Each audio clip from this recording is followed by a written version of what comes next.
100% I want to talk about Redline. I am so curious to hear your, like, definitely more educated film opinions on this movie than mine. Yeah, so my first note is, God, I wonder if Nick is gonna be as thirsty over Entei as I am. Entei? And then... Are you talking about the dog racer in the beginning? No, and then my second note was, oh fuck, we were supposed to watch Redline this week. Good. And not the third Pokemon movie. I was like, Entei. I was like the dog racer who gets like eviscerated in the yellow line. My first note of Redline is... Super didn't expect this place to take place on Planet Dog. Dude, this is it's the most, all right, it's almost, there's so many things about this movie that are almost hard to describe. It's like, it's a movie of feelings, almost. Yeah. It is the most random intergalactic movie I've ever seen in my entire life. It's like they gave a Rick and Morty episode $100 million.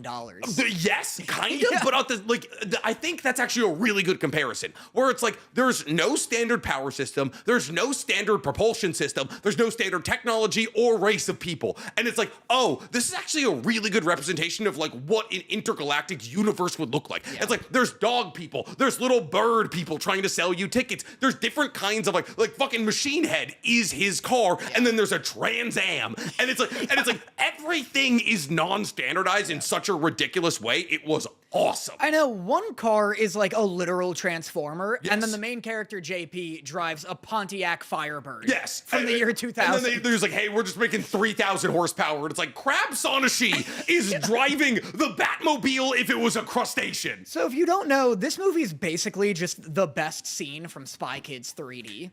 It's Death Race meets pod racing from the first Star Wars movie. Yeah. You liked it? I loved it. So a thing that like most people who have seen most Redline, we call them liners. Most liners know that this is considered a marvel in like hand-drawn animation because the entire movie is hand-drawn. Yeah. Like as opposed to like, and if people are like, oh, what's hand-drawn? Hand-drawn just refers to like every single scene is hand-drawn, like not on like it's like CG. Well, so what it means, because I looked it up, because I knew we'd have to. I was fumbling, and I was really hoping. I was thinking about kicking to you, and I was like, nah, I got this, and I didn't. I hope you'll watch that clip back, because it's basically you 3 times going. So basically, what hand-drawn means is that it was hand-drawn. Drawn, yes. And so it wasn't not hand-drawn. Sometimes I start a sentence, and I'm like... I know. I'm like, your brain's gonna get you through this one, and it rarely does. It's not subtle. It's always apparent when you're like falling down a mountain of a sentence. That's what I have you for. You are my break-in case of information lacking case. So this movie was done over the course of 100,000 drawings. Yes. And for reference, your average anime episode is about 2,000 drawings. Mm-hmm. And the reason I know that is because episode 5 of Witch at Atelier famously is 5,000 drawings. Okay. So they did a shitload of drawings in that. Which is 5% of what they did in Redline. Exactly. And this is not a long movie. This is like an hour 40. Hour 40 minutes. It took them 9 years to make this movie. It took them 7 years to make this movie. Okay, good, I believe. Good. I did the research. The YouTube comments were wrong, because I had to buy this movie on YouTube. Oh, maybe, me too. Yeah. I didn't buy it, I rented it. I have the Blu-ray I rented copy. it as well. But... yeah, it was 100,000 hand-drawn drawings, and basically what that means is that they drew them on paper and then scanned them and then colored them digitally. Yeah. It's like we should get an animation still from this. That'd be so rad. I think about that all the time. That would be sick as hell. I'm looking up. You keep talking. Yeah. You keep explaining things. I'm looking up Redline animation stills for sale. Animation Cell. Animation Cell. Well, no. Are they for sale? No, I'm making a linguistic joke. I'm making a linguistic joke. Yes, good. Yeah, this movie, I saw a YouTube comment also that was like... It's Cell with 1 L? Sure. Crazy. That every frame of this movie looks like it could be like blown up in like a fine arts museum. Oh my God, yeah. And I was like, oh, that's fucking, you're being hyperbolic. And then I kept watching it and I was like, yeah, no, literally anything you pause on could look like an incredible piece of art. It's crazy because there's also like obviously they're using like smear cells, right? So like, cause there's so much motion, but like, yeah, truly anytime you pause it, it's like, oh, like we're overlooking like a robo world. And there's like pods jumping out of like fucking hyperspace. And there's a sequence. This story also does such a good job I'm watching this guy on TikTok right now who he just watches like awful movies and then like analyzes why they're bad. Right. And like one of the things that he went over recently was like, oh, when you introduce characters with stories you don't introduce, they feel less like arcs and more like speed bumps, like storytelling speed bumps. And this movie does such a good job of subtle storytelling so that anytime we get to a plot beat, you're like, oh, this is happening because of the 30 seconds they used to introduce it earlier. Right. And so it's like that sequence of the princess of, I think it's called Super Greens or something, the planet, hyperspace jumping their like mothership to be to be like the ramp into the final line for the Redline. Yeah. I was like, oh, this is like one of the most gorgeous pieces of like still motion animation I've ever seen. Yeah. It's stunning. There's absolutely no shading. Everything is either a shadow or it isn't. Yes. 100%. It is so contrasty, and all the shadows are so harsh. It looks so cool. I looked up, it's inspired by 80s and 90s anime. Makes sense. And also, like, American graffitiism from that era. Okay. Because it's definitely, because it came out in 2011, I think. Yeah. It was a big 2011 podcast. Well, American graffitiism from 80s and 90s. Gotcha. I mean, the dude has this, like, big, like, pitch black pompadour. He's in a Pontiac Firebird. One of my first comments was, Danny's going to hate that the MC has a pompadour. I only like it because they, like, use it's a plot device. Yeah, they use the fact that, one, he wins because of it. Yes, exactly. And two, I like that they use it to enhance their fisheye shots. Yeah. Where this is a long fucking movie visually. Yeah. Where it's like, he'll kick the nos, and then the fucking world will stretch. Exactly, yeah. So that's really cool. I love the woman who sold him cigarettes.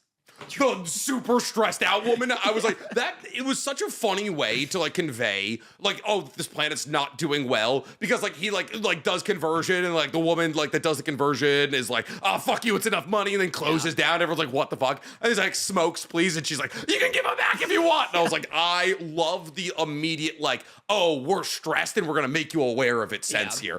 And then that woman comes back later and is like, give me a JP. Yeah, right. Oh man, it's great. This movie has some really impressive scenes of like, there are a ton of characters on screen, all moving, all looking like freaks of nature. Yeah. There's a bit where like, that scene actually where they're gambling and like putting bets on things, and a cop comes in and starts shooting like lava guns at them. Yeah. And you see the whole room scuttle out, and it's like 50 on-screen characters scrambling about. My favorite scene like that is when JP's in the hospital bed and you see all of the reporters come in, and they like make this almost like amorphous wall of reporters that like almost like gyrates in flows as other people move, and they're all trying to get to him kind of thing. And the use of perspective in this is so crazy because like, you're right. The pompadour is a great way to like build out like oh, we're shooting from this angle, but like every single shot is like either shot from like below JP or like his feet, and it gives you these really long lines of perspective. It was so dope. Yeah, it's gorgeous. I want to know. So I loved all of the like. It felt very Mass Effectian 2 to me, which is something we've been talking about a lot recently, where like every character had a backstory. Who was your favorite, like outside of like maybe JP and Crab Sonashi, who was your favorite like side character like that was introduced? I like the dude who eats a whole plate of spaghetti in one bite. And then he was like, I was gonna have her for dessert. And like Crab Sonashi's like kind of into like Crab Birdhead Man. Yeah. I love Crab Birdhead Man. I was like, love this absolute freak of nature chiming in as they're about to kiss. Yeah, he's like, I'm a racer too. And then Crab Sonashi's like, I can get behind this as like noodles are wiggling out of his head. I liked him. My issue with the movie, I have a big issue with it. Okay. And it's everything to do with the government of Robo World. Okay. So for whatever reason, this Redline is in a legal race. Yeah. Apparently. It's kind of like the cannonball. I equate it to the cannonball race in America, which is a race from New York to Manhattan Beach. And like it's so like people will like illegally do this race basically. They'll soup out their cars to try and get it done in like under 24 hours. It's a cross country race, so there'll be like they'll go 180 miles across the entirety of the country straight. How do they not stop that? They stop for gas, but like no, I mean the law. Oh, they try to. They 100% like these guys will like they'll have like advanced police radar scanners and all of this. Oh, like you don't know when it's going to happen. Yeah. Well, that's my issue. Is that this is an illegal race that announces its venues. Yes. And is like broadcasted and merchandised, and the news knows about it. Like, the news interviews people. And then the government of Robo-World's like, we don't want it on our planet. Yeah. And, like, I feel like you can't have both. I feel like it needs to be an underground thing where, like, it's not televised except, like, when it happens. Yeah. And, like... Well, it was only televised because they took control of their satellites. So there's a sequence when they're in the Robo-World, like government headquarters, and they're like, oh, 83 of our 114 military satellites are being used to broadcast this right now all over the cosmos. Well, my issue isn't even like a plot hole kind of thing. It's that I feel like the government of Robo-World trying to stop the race, like, gets in the way of what I think could be a more engaging movie. Where if it was just about the race, because the movie opens with a yellow line race, which is like a preliminary one. Yeah. And that's fun. It's a qualifier. And then it's like an hour of like prepping for the race, and the last 40 minutes or so is the race. Yeah. And during the race, you never get a sense of like where anyone's positioned, what the like quote unquote track is. I had that qualm specifically when we got around the dam, and it was like Lynchman and his partner who was just like Beavis and or Butthead. I don't remember which one he looks like. When they were like around that dam, and then like Lynchman shoots his hooks into the dam, and Crab's on, she's trying to like shoot it out of the wall or something, and she's like going up the dam like this is a shortcut. And the only idea that we have the entire time is that JP is in the back. Yeah, right. Because also, and this is like another thing that I was confused on the entire time, where they're like, oh, we buy all of our lots on JP, and then we sell out our bids like when he gets like the second place or something. And I was like, if you have a guy who is 250,000 to 1 to win, and we're actively trying to make sure that he doesn't win so that we can sell our bids here, I was like, just have him win. Yeah, let him win. Let him win. Those are your longest odds and your highest payout. Yeah, that is ridiculous. But I think they were trying to guarantee a win, because like they talk about it, his friend like Frisbee? Frisbee got a bunch of money from the mafia, and then he didn't win, and that was the issue. Yeah, it's just that like it gets so muddy when like Funky Boy shows up. How'd that happen, though? Because we hit it. I have no idea. Should we check? Well, I guess these are going. These are going, so it's not the end of the world. But now we have this again. What is happening? Weird, man. I don't know. I have no idea. It could be a card issue, but yeah. Yeah, I don't know. But we'll keep an eye on it. Yeah. Fucking... Yeah, then they introduced this, like, a biological, like, nightmare weapon. Yes, Funky Machine Boy. Head. Oh, no, Funky Boy. Funky Boy, this like bio-weapon. disgusting Akira bioweapon. He shows up, and it's like, all of the Robo-World government stuff, like, fucking it up. I think I'd rather them just be like, Robo-World is like a dangerous venue. Yeah. Because it's like, either there's monsters or the track is whack. And then I just fully am invested in the race in like real time. Yeah. And I'm like, oh, the cop is in the lead, and the two boys who hate the cop. Miki and Todoroki, those are my two favorite, dude. Yeah, like they're gonna, trip him up, and maybe they'll like risk killing themselves just to make sure he doesn't win. Yeah. But otherwise, it's like, we keep cutting a Robo-World, and then it cuts back, and like, now the race is over here, and these guys are in this place. Like, the race itself is a mess, and I feel like I'd be way more into it if it was just about the race. It was easier to keep track of. Yeah. It is hard to keep track of, especially because of the art style. Because the art style leans so heavily on just like, oh, nonsense is happening. Yeah. They're like, oh, they're spinning out of control. They're hitting their boost. They're like stretching, like they're like blowing away parts. Like it just the race literally ends with like two people using platinum nos and like turning into just rockets, propelling themselves. Like literally, and then it's like JP and Crab Sonashi are launched out at 400 miles an hour. And then just live somehow, because they've crossed the finish line. Yeah, did you like when the cars would like not behave at all? Like, they would just Beyblade themselves? Yeah, they'd Beyblade themselves, or they'd like wiggle in a way that it'd be like, there's no way it's going forward. No, No, this is the least optimal way to like design thrust I've ever seen in my entire life. Yeah, that is very funny to me. Just like, it was the AC. It's very funny to me in terms of like, it's stylistic. Yeah. But like, I think there like this movie, and this branches into a grander conversation where this movie is done in such a stylistic way, and like it's like kind of nonsensical. And that brings up a question I wanted to ask you, because there's a lot of fan service in this movie, but it's fan service done in a very like Kill La Kill way, where it's like we have the two idols that like they're like they pop into like a mech's boobs to control it kind of thing, and it's like these big bright lights. And for me, like artistically, from like a movie creator standpoint, when like fan service is done in an almost stylized kind of like, I don't want to say artful because I don't know if that's necessarily the right word, but like, is that better than when like, all right, so like, let's say Fire Force is the worst example of like the least artistically done fan service, or like Fairy Tale or something like that, where it's like, oh, this is fan service for fan service stakes. But when it's like, oh, look at how ridiculous this mech is. Look at how like over the top this fan service is. From a movie like creating creative standpoint, is that better? Because I think that it is.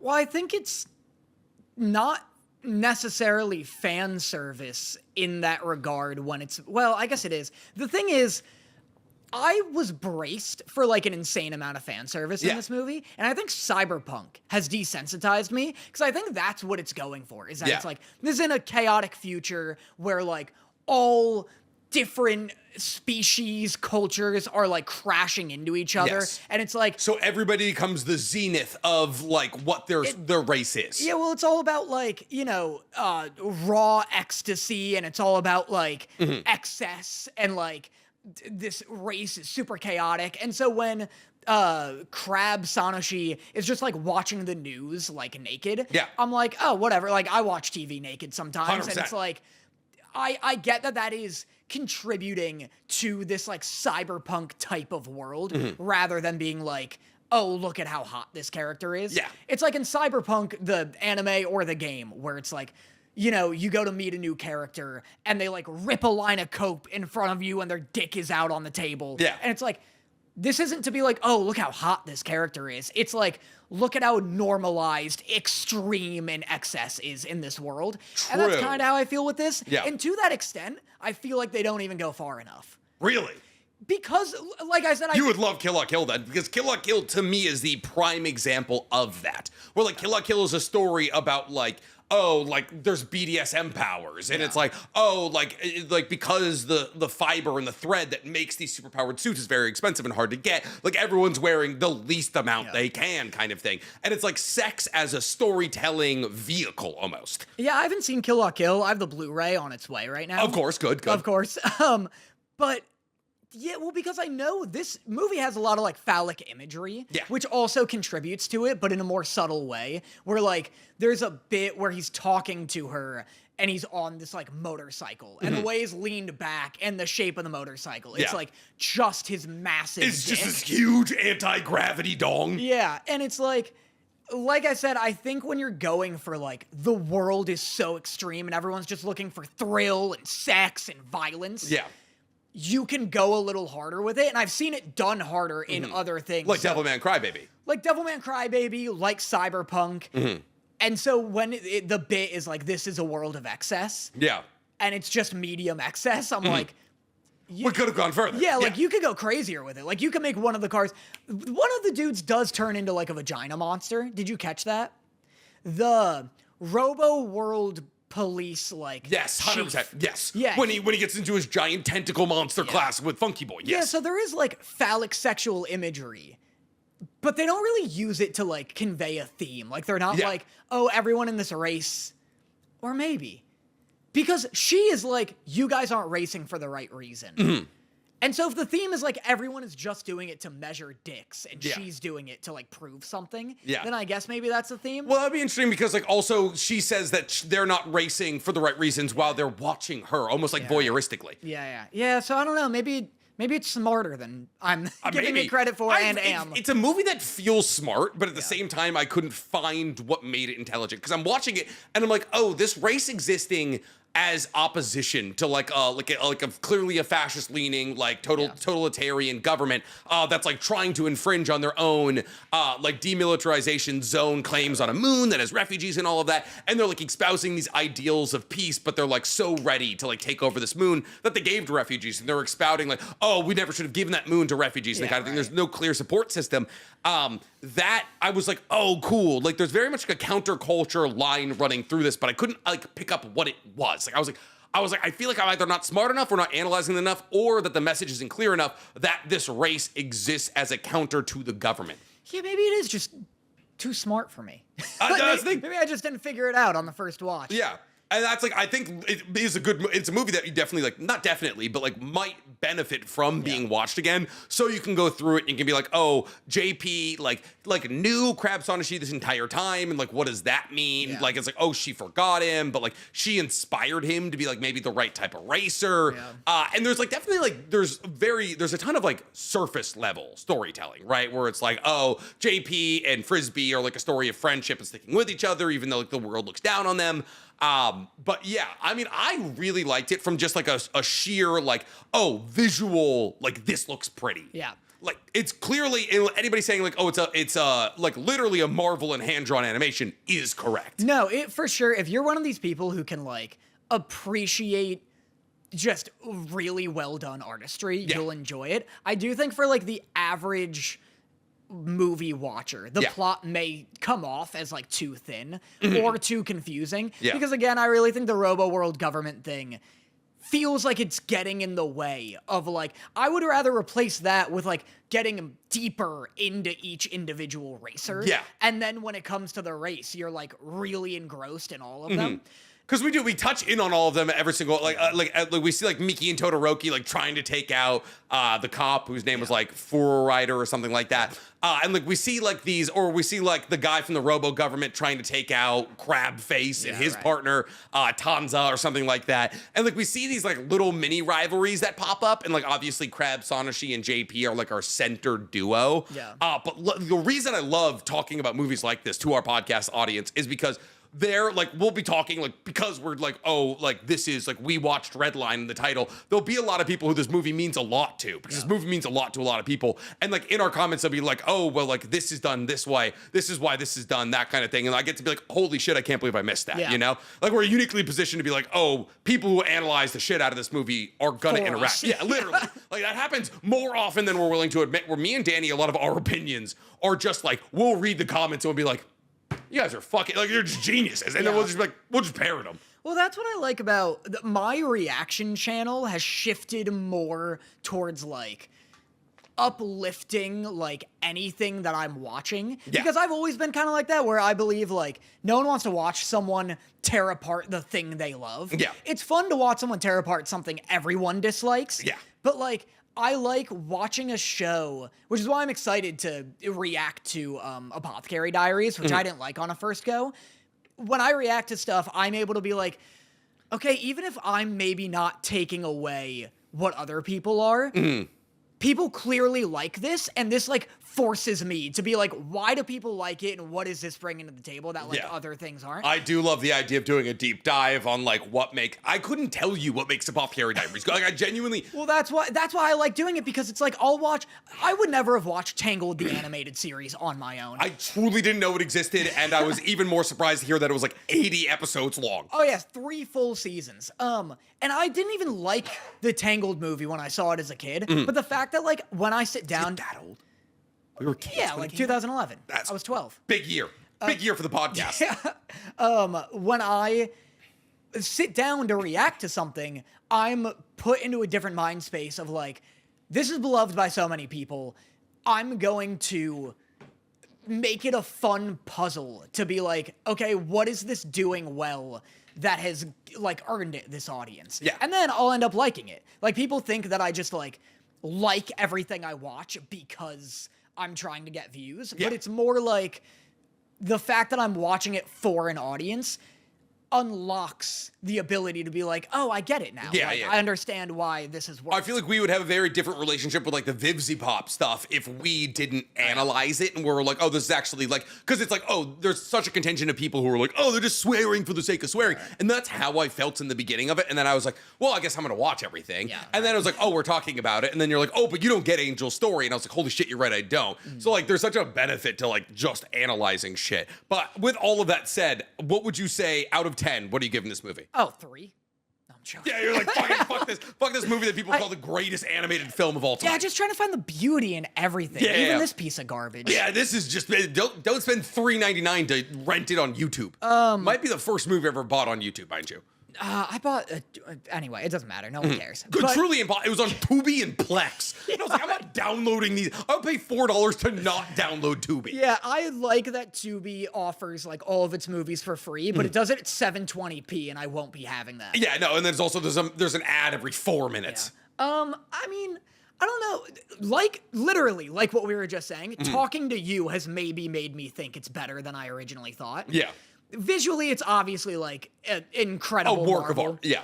I think like I'll give it like a 7 with the possibility of becoming an 8 on a rewatch if I like sink my teeth into these themes and it does end up being smarter than I think. Yeah. But it's just like I did find myself having a lot of anime movies. I'll be like, man, this is gorgeous, but I am not I am tempted to look at my phone. 100%, yeah. And this was one of those in the big middle where we're like getting to know Building the an racers. engine, and we're figuring out what's going on in Frisbee. And Yeah, I like managed to stay engaged, but it wasn't like Your Name where I was like locked in 100% of the time, or Yeah. Princess Mononoke where I'm like, my phone isn't even a thought, Yeah. you know? There's no Miyazaki wall in this. There's a Miyazaki bump in the road. You know, there's like you get into that like 45-minute range and you're like, what? And then you get over it pretty quickly. Well, it's just one of these movies for me personally where I'm more just like, all right, let's get to the race. Yeah. But the fact that it always looks great and it's always doing something directorially or cinematography wise, that's really cool. Yeah. Helps. But it's like, it reminds me of Top Gun, where I'm like, when they're not racing, I am a little bored. Yeah. And the difference here that makes like Top Gun a 5 and this a 7 is the fact that even when I'm a little bored, it looks awesome. Yeah. And I love, like, I'm still excited to see the new settings and the new characters. I just wish Did you just give Top Gun Mav or Top Gun? all of it. You a Top Gun a 5 out of that? Oh, When they're not in the sky, I'm so bored. Oh, well, yeah, it's Tom Cruise being like, I'm in the bar, and I used to be at this bar, and everyone throws him out because he's like he doesn't pay or something. Yeah. But like, I liked the characters because they looked cool. And they were like doing some over the top shit. I like when the cop like roundhouse kicks the kid like in midair. Yes, yeah. But like I didn't connect. I wanted to connect to them more, which is why I wanted them on screen more and wanted the Robo World stuff gone. Like I wish I could be like, I connected to Ash Ketchum a lot more in the second Pokemon movie than JP in this. Because I was like, man, Ash has spunk and is also afraid and like... Well, JP doesn't really have a character arc. He starts the character that he ends as. And the only real difference is that he acknowledges his feelings for Crab Sonoshi, which is kind of revealed that he's always had. That's true. He starts off wanting to not fix races. And then and having them fixed for him. Like, he would have not fixed the first Frisbee one. has an arc. Yeah, Frisbee arcs. Yeah. JP ends the way he starts. Yes. You're right. JP is almost a stand-in living example of what the race is. Yeah. Like he is the chaos, but he's also he's a shout to the puritanical side of racing where everyone's like put weapons on your car, and he's the only person who doesn't. Yeah. But outside of being a representation of what this race should really be about, he doesn't really have an arc. It's just he likes Crab Sonoshi, but it's revealed that he always likes Crab Sonoshi, and then he wins, and then he gets the thing that he wanted, which was to win a race, which he was gonna do in the yellow line anyways. Yeah. So I'm gonna give it a high 8, an 8.6. Off the back of it being visually incredible, off of its really impressive minor storytelling. But I found my biggest pet peeve was that the cops could keep up. My biggest pet peeve is all of these cops dropping pods, and for 80% of the race, they're right neck and neck with them. Can't be that hard of a race, can it? Yeah, it was and then eventually they're they're too fast, which I thought was a funny moment. But the fact that they had to get tuckered out to get that far, I was they shouldn't be keeping up with them at all. I like that there's that bit where one of the cops, who was crying all the time, where he's like, I can win this race. Yeah. I got a real shot at this. Yeah, he's talking to the president of Robo World. He's I gotta do it. I know you hate this. I gotta do it. Yeah, that's literally Fast and the Furious, though, kind of. Oh my God, it's Where Paul Connor. Walker's yeah.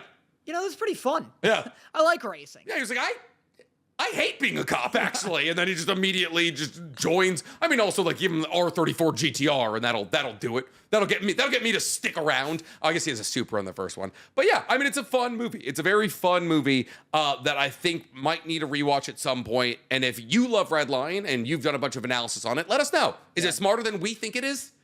We're always Or is it dumber than we think it is?